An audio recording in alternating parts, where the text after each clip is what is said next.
Here's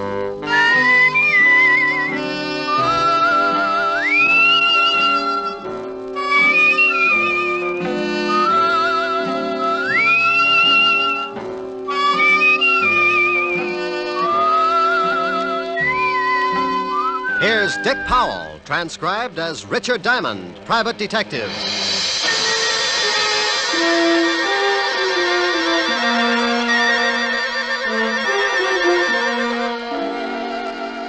My name's Diamond, and like a lot of working people, at 5 o'clock in the afternoon, I get pretty anxious for 6 o'clock to roll around, especially if I haven't had a client for the last 3 days. But even if I don't expect anyone to drop in before 6, I can't take a chance, so I stare out of my office window on 53rd Street just to kill time. I see the night starting to muscle in on the Broadway bright lights, and I wonder just how many prospective clients are out in the city. Who's getting in trouble, what kind of trouble, and will they come to Richard Diamond for guidance? Now, take the two hard-looking thugs in a downtown hotel room as they watch a pretty blonde hurriedly get into a flashy mink coat. They're going to need plenty of guidance. Where you going, Dottie? I got an appointment. Don't you think you ought to stick around just in case the contact comes in? If it ain't here by now, it won't be until tomorrow. Now stop looking like a couple of anxious bloodhounds. Relax. Sure, Dottie, sure. But you really cannot blame us for being a little disquieted. Don't she look classy, Al? Hey, who you gonna roll tonight, dollface? Your grandmother. Or ain't she out of Alcatraz yet? Hey, I don't like no cracks about my family. Well, what are you gonna do, Stan? People stop by the zoo every day. Now, please, no legamaki. Yeah, no, look, yeah. You keep running off at the mouth like that, baby, and you'll be spitting out all your teeth. Yeah, well, when you kick off, Stan, don't try to sell your body to science. I'll never get both heads in that bottle. Why, you little... Please. I'm gonna hit... Please, please. Leave us, Dottie. And Stanley, you shut your big mouth before I shove my foot in it. Go on, Dottie. I think you had better make a hurried percolation. What? Beat it. Oh, Al, why didn't you let me mess her up a little? She's always acting like she's got a family background. I do not know whether her family had anything to do with it, but it is a very nice background to gaze at. Now shut your ugly face and let us start tailing her. Tailing her? What for? I think she is up to something. Yeah, well, sure she is, but I don't want to get booked as a peeping Tom. Stan, you are a melonhead. I think she is going to try a cross. Florida has never been late with the numbers before. You think she's going to pick up the bundle and skip? No. I just want to see what she does with her evenings. Oh, well, I can tell you that. Stanley, please. You arouse my irascibility. Oh, I'm sorry, Aloysius.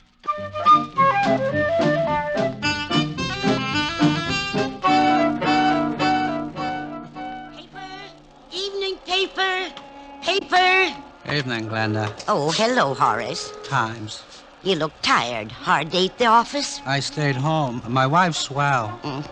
Here's the Times. Yeah, thanks. Good night, Glenda. Good night. Papers. Evening papers. Have you got a late edition? Why, yes, right here, dearie.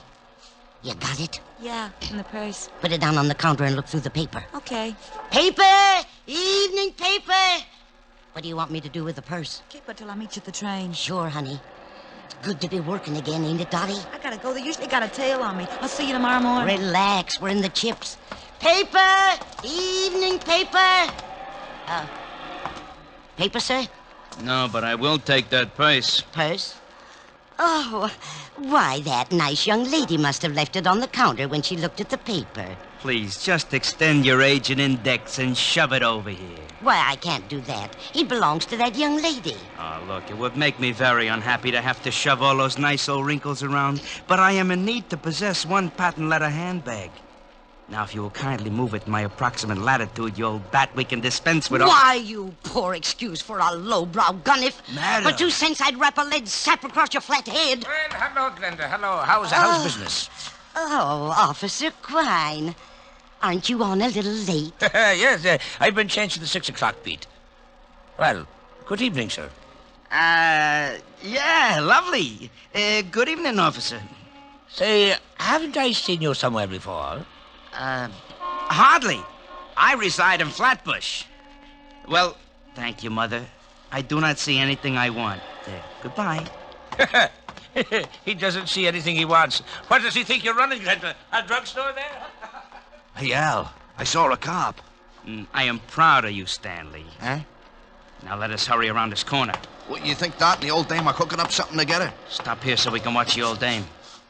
Stanley, to put it in your words, yeah, I think they are cooking up something. Oh, you figure she slipped the old girl the numbers? Your perception astounds even my Hey, observe. Oh, yeah. Your grandma is taking off and leaving the cop behind to watch the papers. Yeah, she's going in that building. She has got the purse. Stanley, stay here and await my return. Okay, but my feet are beginning to hurt. Go in a drugstore, purchase some Blue Jays. I shall be right back with the purse.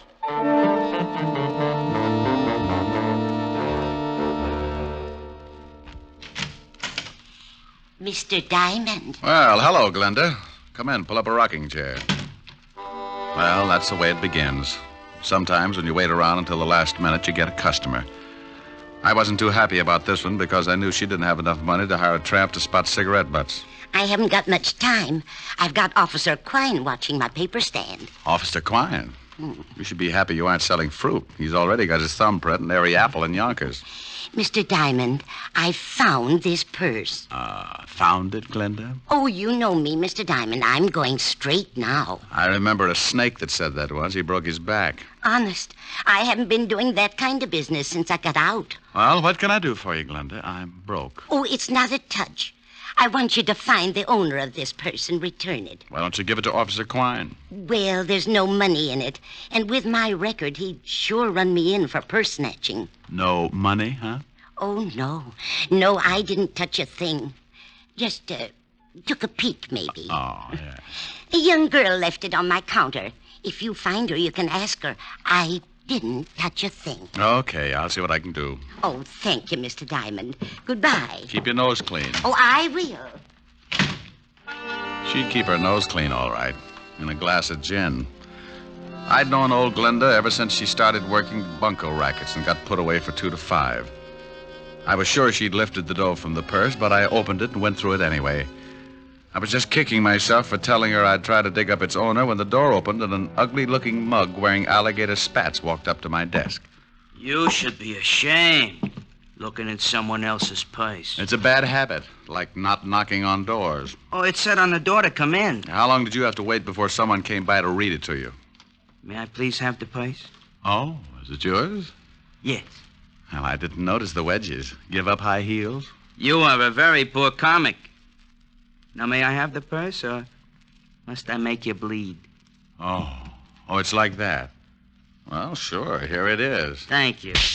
And something to go with it.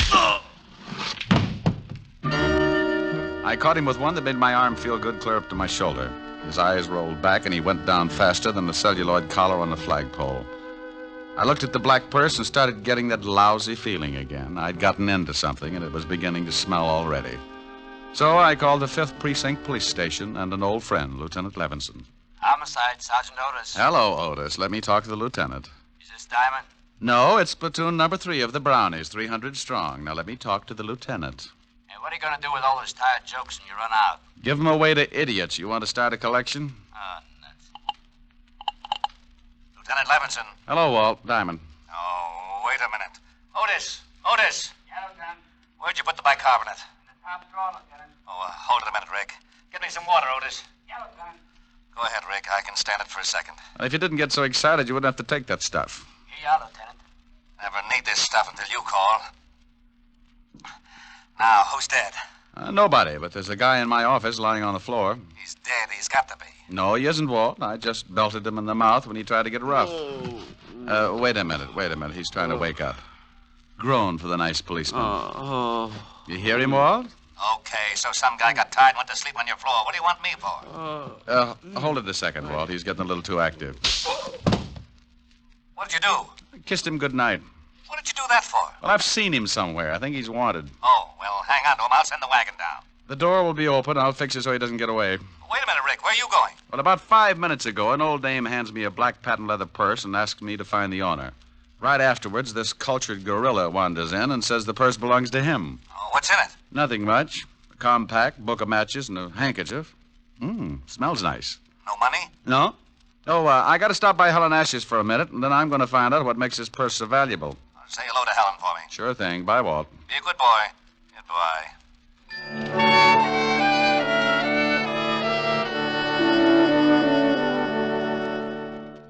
I got a rope out of my desk that I hung my socks on when I had time to wash them and tied the sleeping Garniff to a chair. I didn't know much about pocketbooks, but I knew someone who did, so I headed for 975 Park Avenue and a beautiful redhead named Helen Asher. Oh, good evening, Mr. Diamond. Good evening, Francis. Is Miss Asher in? Yes, sir. She's in the study. Shall I announce you? No, just dig up something that'll get me back on my feet. I'll let myself in. Yes, sir. Mr. Diamond. Yes, Francis? If you'll pardon me for saying so, sir, I just love the way you talk. Well, thank you, Francis. Eaton, 98. Majored in Sloyd. Oh, my goodness, you're pulling my leg again. Anyone home? Rick, you got here. Hi. Hi. Well, since when did you start carrying a purse? Like it? Matches my complexion. You idiot. Take a look. Whose is it? Gotta find out. It's worth something. One guy already tried to get it the hard way. Cigarette? Well, thanks. It's got some initials on it. D.K. There's nothing valuable in it. I know. That's what I can't understand. Got a match? Here's some in the purse. Thanks. Here. Adams Hotel. Flophouse with sheets. Compact's never been used. My darling. Well, thanks. The perfume and the handkerchief, silly. It's my darling. Oh. Ah, don't look so hurt. So are you. Well, come here. Rick. Here's your drink, Mr. Diamond. Oh, my goodness. Oh, that's all right, Francis. I was just trying to convince your boss we should take in the wrestling matches. Why, Francis, you're blushing. Oh, pardon me. Miss Asher's residence? Yes, sir. One moment, sir. It's for you, Mr. Diamond. Oh, thank you, Francis. I'll see if the dinner is ready, Miss Helen. Hello? You get right down here. What? Lieutenant Levinson. Get down here to the station, Diamond. You're in trouble. Diamond? Oh, wait a minute. Slow down. Not dead, huh? My stomach starts getting back to normal, and you have to knock some guy off. Knock some guy off? I don't know why I should waste time with explanations. I ought to just send Otis over there with the wagon, but I like your girlfriend too much. What are you babbling about? I thought you said the guy in your office was still kicking. What? Yeah, somebody made a punchboard out of his chest, and I like you for a suspect. Now get down here. Wait a minute, Walt. Somebody shot him? Yeah. If that wasn't what killed him, he died of fright when he saw the bullets coming. Now, I'm not talking anymore till you get here. Make it 10 minutes or I'll have a warrant out for you. Oh, swell. Rick, what's the matter? Oh, that crazy Walt Levinson's got me in line for a murder rap. I gotta go down and square myself. Murder? Rick! Yeah? I'll see you later, baby. But, Rick, I can't wait. I'll get back as soon as I can. if we were married, this wouldn't happen. Rick, you forgot the purse. Francis?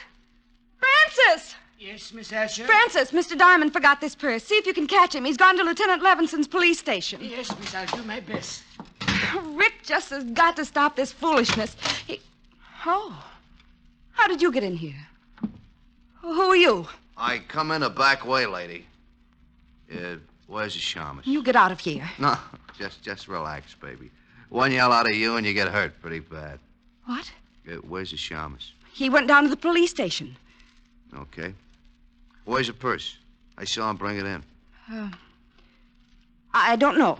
Oh, come on, baby. Or do I shake it out of you? You stay away from me. You... Hood? What? Where's the purse? I told you I don't know. No, stay away. Okay, but you're making it tough on yourself. Stay away. You stay away from me.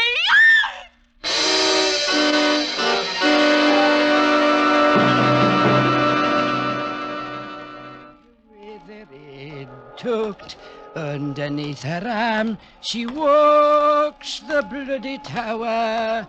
With her head tucked underneath her arm at the midnight hour. Pardon me, sir.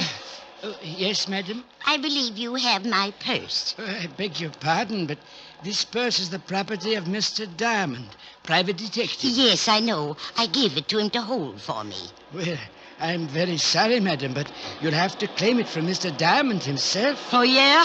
Help! Police! Oh, madam. Masher! Madam. Help! This man is trying to steal my purse. Madam, let go of my coat. This guy giving you trouble, Mother? He's trying to steal my purse. Help! Oh, he is, huh? Looks just the type. This'll learn you, Romeo. Oh, my. Gun an old lady, will you? Come on, get up and fight. Hey, lady! Lady! How do you like that? Didn't even say thanks. Now,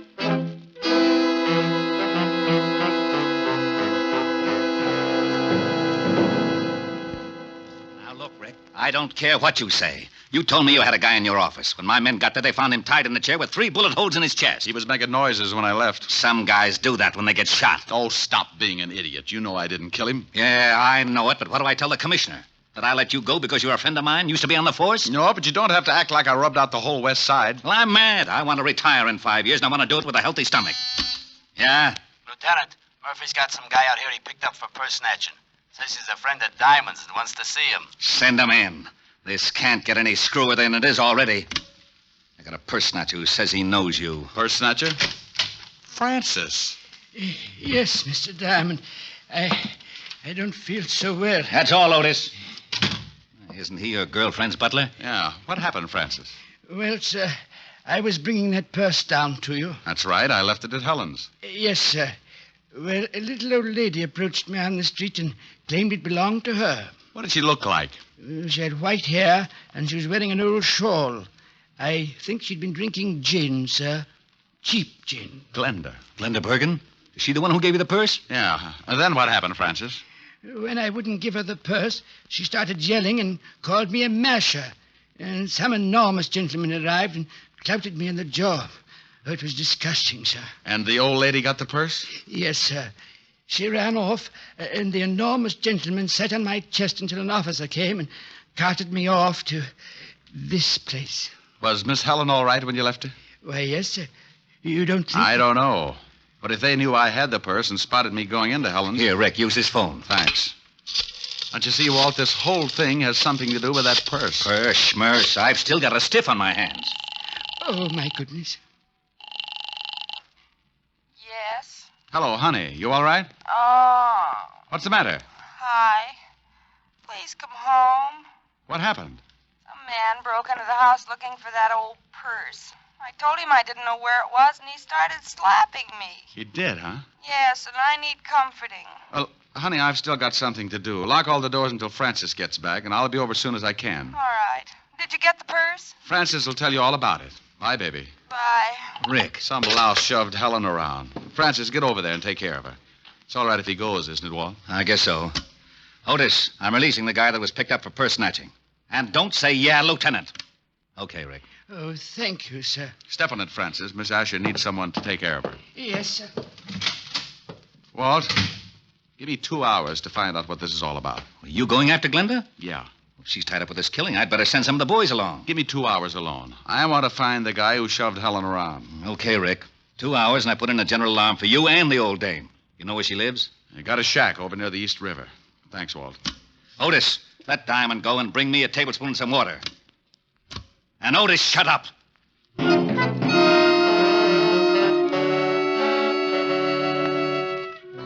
I grabbed a cab, and 20 minutes later, I was standing at the edge of the East River.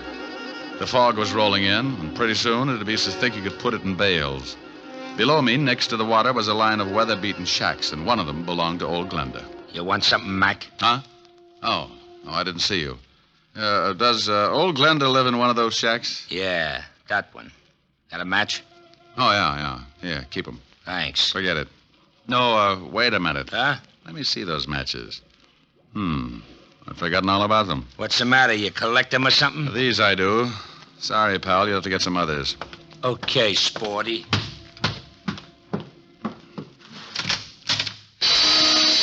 The inside of the shack looked like a hardware store after a good earthquake. Someone had torn it to pieces, and old Glenda had gotten the same treatment. She was lying on the wooden floor staring up at me. She couldn't close her eyes because a rope around her neck was squeezing them open. Is she dead? Huh? I followed you down. Well, hooray for you. The next time you sneak up on somebody, you're liable to end up with a skull fracture. Just wanted to see what was going on. Is she dead? Unless she can breathe through her feet. She's been strangled. Gonna call the cops? No. I thought I'd rub her wrists for a while. Now, here's a buck. Call Lieutenant Levinson at the 5th Precinct and tell him what's happened. Sure. Got a nickel? Yeah, here. And tell him I've gone over to the Adams Hotel on 28th Street. My name's Diamond. Good for you. Now step on it.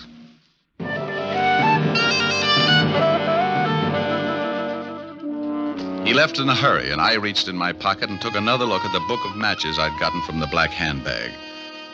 They were from the Adams Hotel on 28th Street, so I went over there fast. The sleepy night clerk showed me the register, and I found what I was looking for. I remembered the initials on the handbag were D.K. A Dorothy King was registered in room 306. I went upstairs. Yeah? I got a message for you. Slip it under the door. I'm not that skinny. What is it? It's from Glenda. Oh, wait a minute. All right, the door's open. All right, now shut it and come on in. Huh? Oh, what a lovely gun. Glad you like it. Now, what do you want? I just left Glenda. She's dead. What? Yeah, strangled. How'd you find me? Matches in your purse. They were from this hotel. I checked the initials on the bag with the register. D.K., Dorothy King, room 306. Holmes would call it elementary. You must be the shamus Glenda gave the bag to earlier this evening. That's right. How did you know? Well, she called me. She tell you she got it back? I feel a quiet streak coming on. I usually like women who don't talk much, but right now you'd better start talking as fast as you can. Funny thing, this gun I got makes me lazy. Now get out of here. Baby, I got a big fat surprise for you. Yeah? Yeah. My gun makes bigger holes than yours. Huh? What do you think I'm doing with my right hand, keeping it warm? Oh, don't give me that. You ain't got nothing but a big finger in that pocket. Oh! Surprise. Next time I make it count. Wait a minute. Wait a minute. Sure. Drop it. Now, that's better. Kick it over here. All right. Please, I didn't kill Glenda. Where's the purse? I ain't got it, honest. Well, who has? Now, look, baby, I'm in a bad mood. Honest, I don't know. That's right.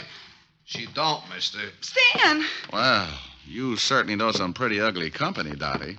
I don't know if I like that. You don't? Maybe I can word it a little different. Stan, he's a private cop. He come up here and tried to shove me around. Well, you should have done it, Shamus. Would have saved me the trouble. What do you mean, huh? Why, you no good, cheap double-crosser. Al and me saw you slip the bag to that old dame, and Al got killed trying to get it from the Shamus. I didn't kill Al. Nah, the old dame did it. I went up to the office and found him dying. He told me she'd done it.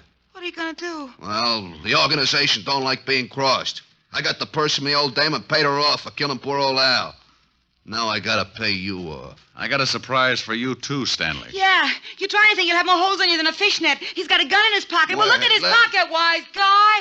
Oh, gee, I wish Al was here. He'd know what to do. Go on, shoot him. Shoot him. Stan's got it coming. Looks like it's a tie. No sense in both of us getting killed. Yeah, you plug me, and I'll nail you before I go down. Don't listen to him. I think he's got a point. What are you going to do? That's up to him. Well, as Al would say, a hurried departure is in order. I'll take care of you later, Dot. Huh? Goodbye, all. Yeah, it's pretty good. Al would like that. Don't let him get away. Stop him. You stop him. All right, baby. Where's he going with that purse?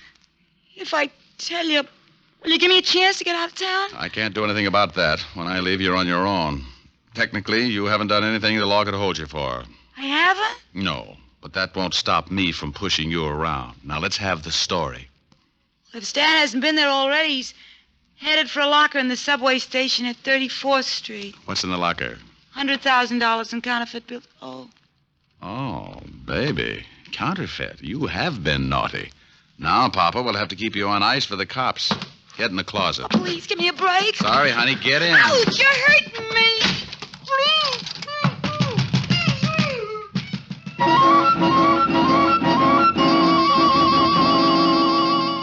I went down to the night clerk and told him to tell Lieutenant Levinson when he got there about the blonde in the closet of room 306. The subway wasn't far, but Stanley had a head start and he was in a hurry. I ran the rest of the way. I went down the steps. A train was just pulling out when I spotted him. He'd just taken a bundle out of one of the lockers, and as he turned to go, I walked up behind him. Hello, Stanley. What? What you got in the box? The Shamus. Here, you take it. Oh! He tossed the package in my face and started running for the exit. But a crowd of people blocked his way, and when he saw me come up with my gun, he changed his mind. He turned and vaulted the turnstile, and I ducked behind the row of lockers. He had a gun, too. I tried to get a clear shot at him, but there were too many people. And then the frightened little guy did a stupid thing. He jumped down on the tracks and started running up the tunnel. Oh, look at that fool man. He's jumped down on the tracks. Stanley, come back here. You can't get anywhere that way. You said it, Mac. He's running uptown on the downtown side.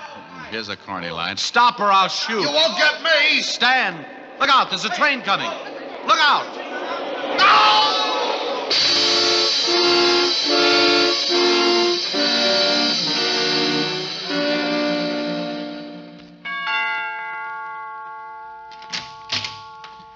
Oh, Mr. Diamond, come in. Hello, Francis. Is Miss Asher all right? She's better, sir. She's lying down in the study. How's the jaw? Oh, I feel better, sir. This ice bag is helping the swelling. I'll be in the pantry if you need me, sir. I'll try not to. Hi.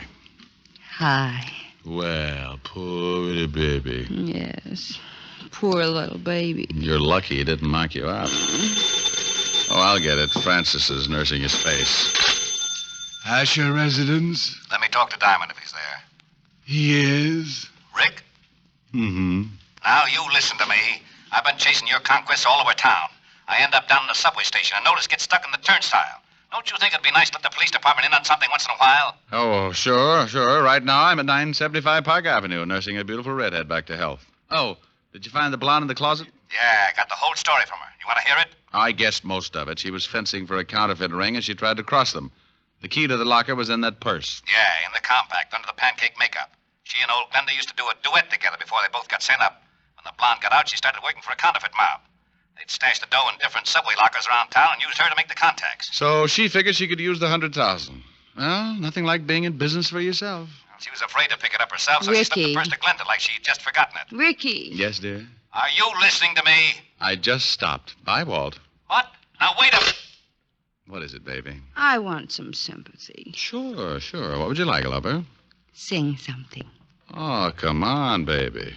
We can do without that. No, I want you to. I'm sick. An invalid should be pampered. Oh, let me rub your head or something. Afterwards. I want you to sing. Oh, but it's late, baby. Well, then sing softly. Sing me to sleep. Oh, honey. I'll get mad and you'll have to buy me a present. Okay. Lullaby and good night with roses bedight. That's wonderful. With lilies bedecked. Hey, you at the board in your consoles! Shut up, I'm trying to sleep! Well, what is that? Oh, it's that grouchy new neighbor. Oh, it is, huh? Mm-hmm.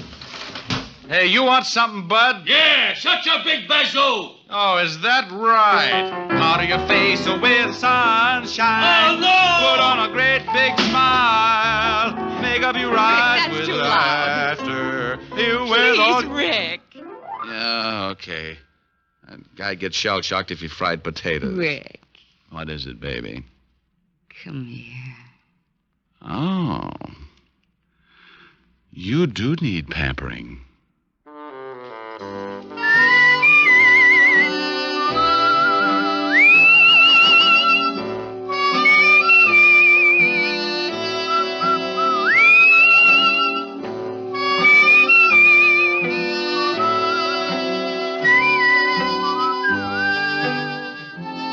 You have just heard Richard Diamond, Private Detective, starring Dick Powell.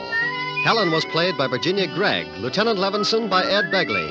Also in our cast were Wilms Herbert, Betty Lou Gerson, Jane Morgan, Jack Crucian, Hy Averback, Herb Butterfield, and Wally Mayer. Music was under the direction of David Baskerville. Richard Diamond is written by Blake Edwards and directed by William P. Rousseau. Now, this is Eddie King inviting you to be with us again at the same time next week, when we will again bring you Dick Powell as Richard Diamond, Private Detective. This program has come to you transcribed from Hollywood. This is NBC, the national broadcasting company.